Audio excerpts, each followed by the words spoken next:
Conversando com Elias Ferreira na CBN Maceió.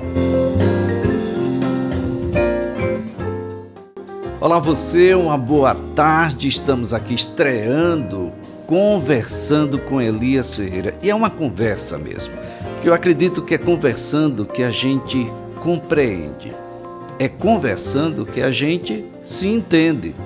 E é nessa conversa que a gente vai passando os detalhes de quem eu sou, o que fiz, como é que eu compreendo o momento atual, sobre as vivências que tive durante o período, o curso da vida, da minha própria profissão até chegar agora.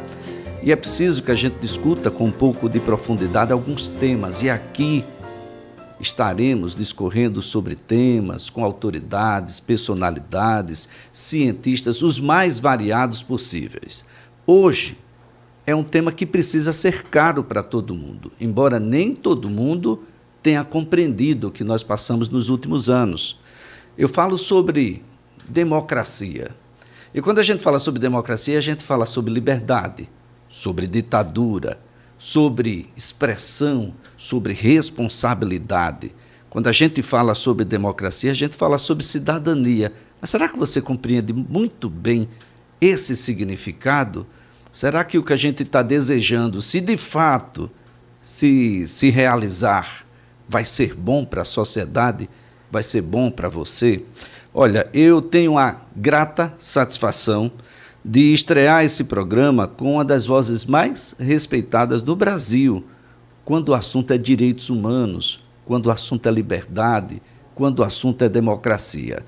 Ele já foi presidente da OAB, advogado há 43 anos, já foi conselheiro federal da Ordem dos Advogados do Brasil, desembargador eleitoral, presidente da Comissão Nacional dos Direitos Humanos da OAB Alagoas, membro do Conselho Nacional de Direitos Humanos. Eu estou aqui com o doutor Everaldo Patriota. Doutor Everaldo, é um prazer tê-lo aqui, estrear essa conversa. Eu espero que as pessoas conversem depois que a gente terminar aqui um pouco e tente desmistificar o que é que vem a ser isso.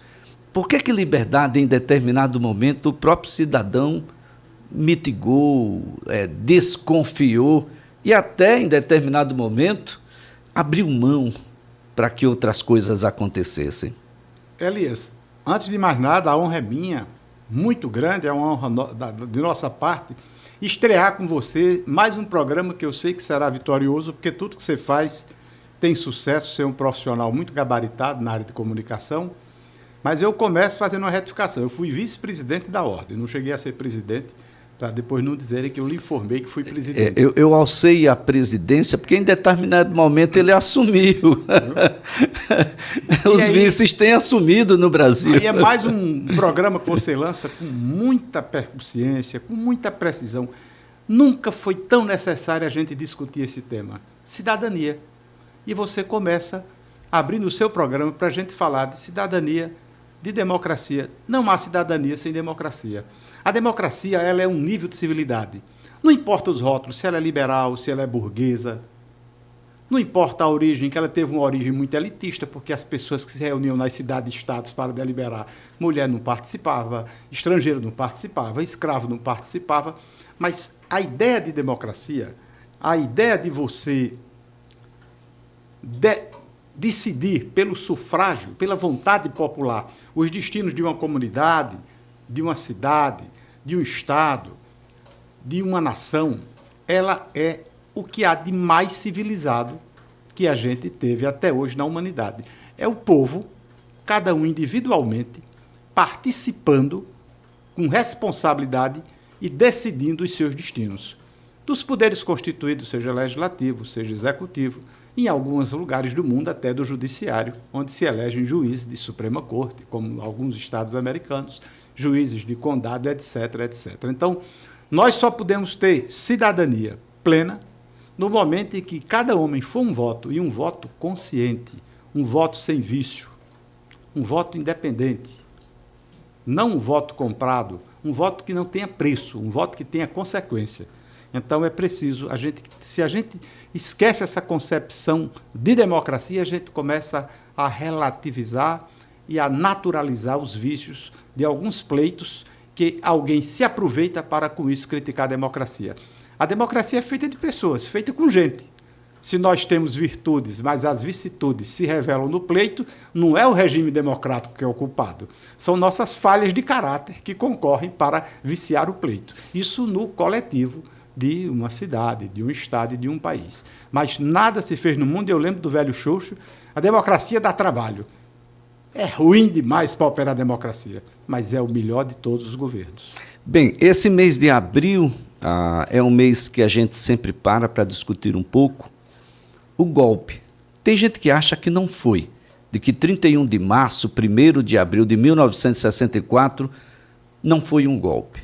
Foi ou não foi um golpe? Estivemos ou não estivemos durante 21 anos em um processo ditatorial? Há quem tenha dúvida, doutor Everaldo. Olha, assim, quem tiver dúvida disso, se for jovem, recorra ao livro de história.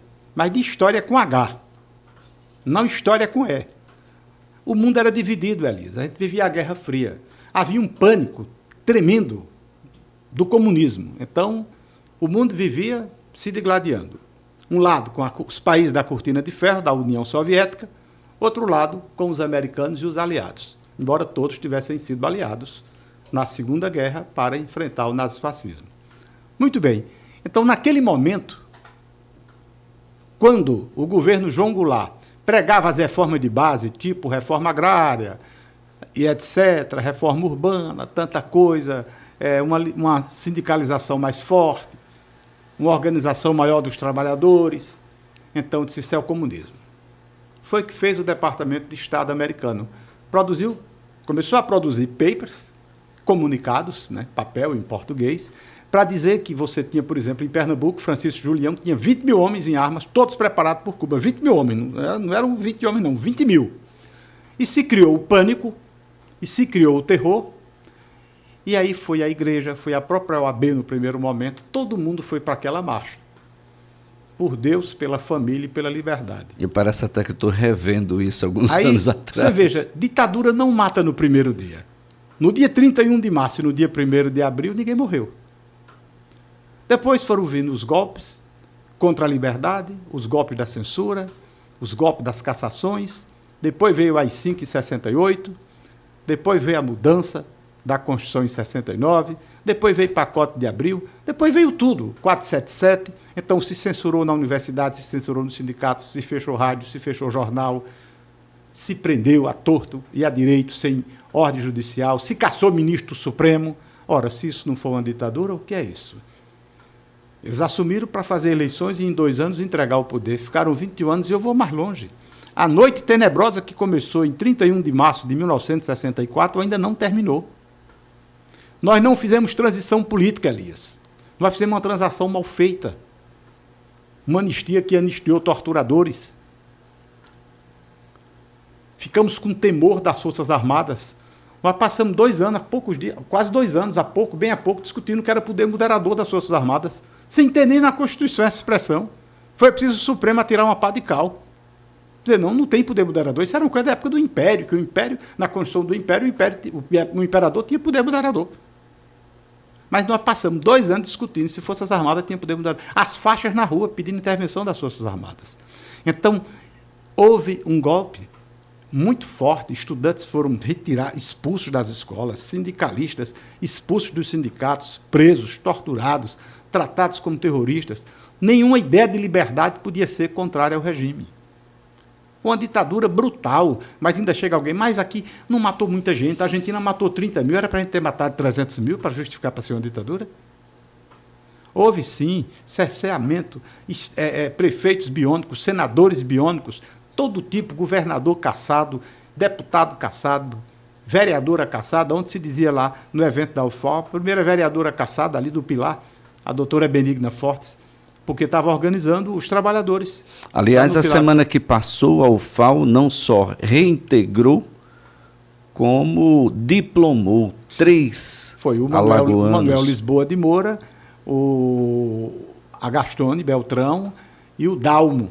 Dalmo Lins. Dalmo Lins. Eu era estudante de Direito, no caso o Dalmo, a Gastone de Economia e o Manuel Lisboa de Medicina. não só os reintegrou aos quadros universitários, como vai diplomá-los numa sessão solene, uma diplomação pós-mortem a esses 3 jovens alagoanos que foram trucidados pelo regime simplesmente por defenderem uma ideia.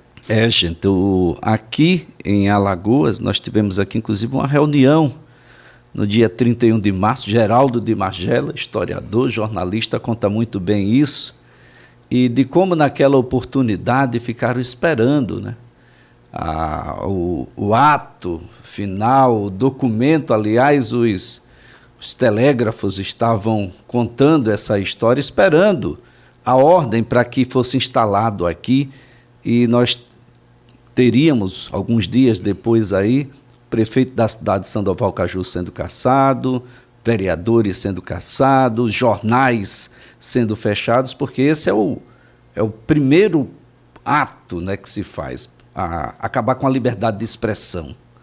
Então a gente começa a fechar jornais, rádios, e todo mundo vira subversivo, não é, sim, doutor? Sim. Se for contra o regime, se você fizer qualquer crítica... Elias, eu não pude ser orador da minha turma. Por quê? Porque o DOPS, eu trabalhava o dia todo para sustentar a minha casa, uma família, e à noite estudava, com crédito educativo no SESMAC. Quando a turma me escolheu para orador, o diretor de então, de saudosa memória, disse que eu só poderia ser orador se eu escrevesse o discurso para a diretoria ver. E eu não sabia, só vim saber o porquê, quando na gestão Ronaldo Lessa se abriram os arquivos do DOPS, e estava lá, dizia que eu não era autêntico, porque eu não tinha filiação a nenhuma facção, a nenhuma ideologia, a nenhum partido clandestino, a nenhum partido político, nem Arena, nenhum, nem MDB, nada. Mas porque disse que eu falava, eu fui presidente do diretório eleito 2 vezes, e que eu era perigoso falando, então por isso eu fui censurado e não podia ser orador da turma. Chegou a ser perseguido? Não, quando prenderam o Claudionor Araújo, quando houve a intervenção, um detalhe que a FADIMA, Faculdade de Direito de Maceió, foi uma das últimas, se não a última a aplicar o 477, quando cassou Claudionor Araújo. Aproveita e explica o que é o 477. Era um decreto que permitia que o sistema intervisse em qualquer diretório estudantil ou grêmio estudantil, caçava todo mundo e nomeava o interventor. Então, lá na FADIMA, ainda no Batista, para o SESMAC, foi caçado o Claudionor, foi nomeado o interventor, e aí o major, delegado do DOPS, Major Zé Ramalho, vem buscar o Claudionor. Ele veio dizer que o ato estava proibido, um ato que a gente estava fazendo, contra a cassação, e aí Claudionor entra na Kombi do Jorge da Hi-Fi, porque o Jorge estava com o sistema de serviço dele, quando entra, porque houve uma ameaça de prender a Kombi, prender o Jorge. Isso é um pai de família, está prestando serviço. Eu também entrei na Kombi e nós fomos dialogar com o delegado do DOPS, que aquele cidadão era um prestador de serviço, não podia como ser punido. Então, o povo sai do SESMAC, depois que a gente sai, vai no DOPS, não nos encontra, vai na delegacia de plantão, não nos encontra. Estão torturando os meninos no campus Tamandaré. Aí acordaram o governador, Guilherme Palmeira, ele disse, o ato está liberado. Quando nós voltamos, já estava lá o povo da UFAO, DCE, tudo, era Renan, Sérgio Moreira, aquele povo todo, Tomás Beltrão, Flávio, e nós fizemos um ato já quase 10 da noite. Quer dizer, você veja que coisa estapafúrdia. Aplicou 477, cassou o presidente do diretório, e nós não podíamos nem fazer um ato de protesto. Nenhum ato de protesto pela cassação a gente podia fazer. Mas eu estou falando de 80. Eu não estou falando de 68, de 69, de 70. Já estamos falando aí e como eu no finalzinho. Disse, essa noite não terminou. A gente até hoje tem um temor reverencial às Forças Armadas, como se elas fossem inimigas da sociedade civil. 43 anos depois, vivenciando o que o senhor vivenciou, doutor Everaldo Patriota, o que é que vem à sua mente? Qual é o sentimento que exala passar na porta de um quartel ou assistir a uma TV e observar advogados pedindo a volta da ditadura? Isso me estraçalha internamente. Isso é muito doloroso. Para mim, não há algo pior do que ver um advogado ou uma advogada pregando contra a democracia. Porque para a gente entrar na OAB, mesmo no Estatuto de 63, e no de 94, que eu estava lá na sanção do presidente Itamar Franco, a gente promete defender os direitos humanos, a ordem jurídica, a Constituição e o Estado Democrático de Direito. Você vê um advogado ou uma advogada pregando intervenção militar. É dramático isso, Elias. Para quem viveu numa cidade, área de segurança nacional, que não votava nem para prefeito, como eu vivi no interior da Bahia, em Paulo Afonso, e você vê um advogado que tem o munus público do habeas corpus, do mandado de segurança, do habeas data, de representar o direito do opressor contra o oprimido, do oprimido contra o opressor, de se opor à opressão estatal, aí me estraçalha ver uma coisa dessa. Porque Rui, um conservador, ele dizia que quando o réu não tivesse mais nem réstia humana, aquele que precisava de uma defesa plena, isso com relação ao réu, todo mundo dá as costas. Como é que eu posso compreender um advogado defendendo a tortura, defendendo a censura, defendendo a força, defendendo a extinção do habeas corpus, dos direitos e garantias fundamentais? Pelo amor de Deus, com todo respeito às visões de mundo, isso não é um advogado. Um advogado que tem o mínimo de senso histórico, não precisa pensar em Sobral Pinto, não precisa pensar em Raimundo Faulo. O velho Sobral, charola, conservador, de ir todo dia para a igreja, quando chegou do presídio, que viu a situação de Carlos Prestes, ele ficou tão impactado que defendeu Carlos Prestes gratuitamente, pro bono. E depois teve que explicar à família como é que ele, um católico fervoroso, defendeu um comunista. Mas ele estava defendendo a civilidade, ele estava defendendo a dignidade humana. Qualquer homem é portador, é credor dessa dignidade humana, em qualquer latitude, seja ele latrocinista, estuprador, traficante, o que for. É essa concepção de dignidade humana que é singular a cada um de nós. A gente pode estar, vamos lembrar do Dostoiévski, posso testemunhar aqui, testemunhei sinais incontestáveis de uma espiritualidade extremamente viva, em qualquer situação. Então é preciso que a gente veja a advocacia como um serviço de democracia. Não há jamais advocacia ou não há democracia.